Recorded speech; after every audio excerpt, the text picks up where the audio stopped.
After my detox video, I had some extra pineapple and watermelon, so I decided to make pineapple and watermelon juice.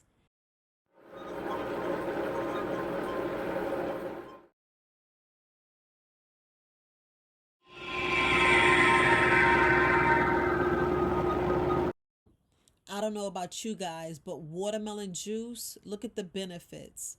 It's look high in alkaline and it's high in potassium. I don't know if you love watermelon, but try watermelon juice and blend the seeds as well. And also with the pineapple juice, boost the immune system, aids in digestion. Look, these are great juices. So when you have extra, just go ahead and make some juice and store it in the refrigerator. I'm Herbalist Viola. Happy juicing. Bye, family.